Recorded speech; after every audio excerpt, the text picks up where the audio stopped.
So I want to address a topic today, and that is a sentence. This video is inspired by a sentence that a client of mine told me last week, and she said, "I don't even know what I don't know anymore." And I feel this sentence is so relatable to everyone, every single one of us who was in academia, who was doing research, who was doing their PhD thesis, because at some point it feels like you don't know what you know, but you don't know what you don't know. So you are stuck in this feeling of, okay, what is the next step? Everything that I tried doesn't work. I have deadline I am already late with answering all of my emails. I am late with delivering results to my collaborators. My supervisor wants a draft by yesterday. So how can I make sense of all of that and make sure that altogether it makes sense and it's research that is at least something I can present, not a bunch of scraps and bunch of, it feels like patchwork, right? You have a little bit of research on this, then you have a little bit of research on that, then you have some failed hypotheses here, some failed hypotheses there, something that is actually something that worked, and so on. So you're doing this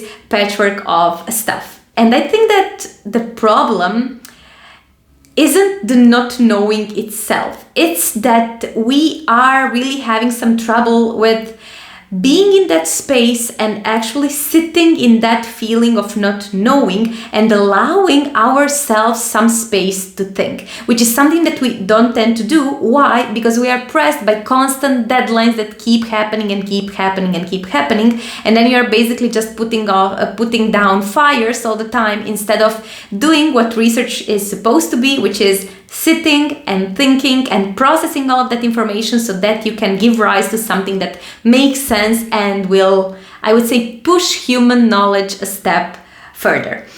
And the problem that I found is not the not knowing, but how uncomfortable we are with the not knowing. And from my experience, unless you make a very conscious effort to make sure that you have time to think, you will not have time to think during your PhD, because everything will feel urgent, everything will feel like it should have happened yesterday or 2 weeks ago, and you will feel behind all the time. So it is very important that when you are structuring your research, when you are thinking about, okay, this is what I want to do, this is what I want to figure out, this is what I want to investigate, you allocate time and, most importantly, mental space in which you can process all of that information and have some genuine time to think. And here I'm not talking about reading literature, I'm not talking about making figures. I'm not talking about that. I'm talking about genuine time to sit and think, which is something that for me, it took me I would say 2.5 years of my PhD to realize that I cannot be continuing doing research without thinking. And I was doing that not on purpose, but because I was so pressed by many deadlines that I didn't even know where to start from.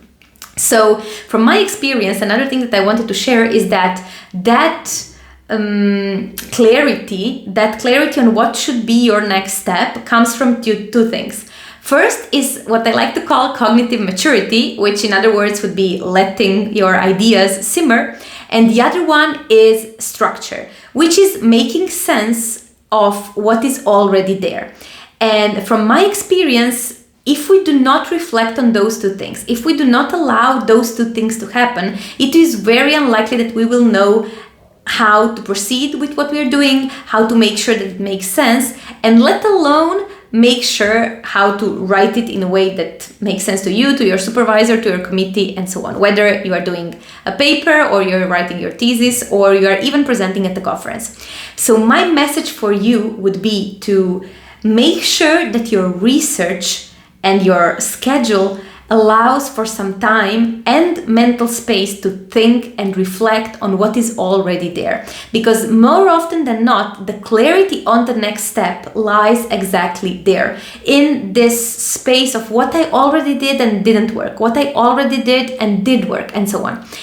And having said that, I want to tell you that if you're feeling super lost, if you're feeling that your supervisor is nowhere to be seen, that you are basically left there alone with your research, you don't know how to proceed, and deadlines are pressing you from all sides, I want to invite you to schedule a completely free intro coaching call with me, I will leave a link down below in the description where you can schedule it, in which we can discuss exactly that.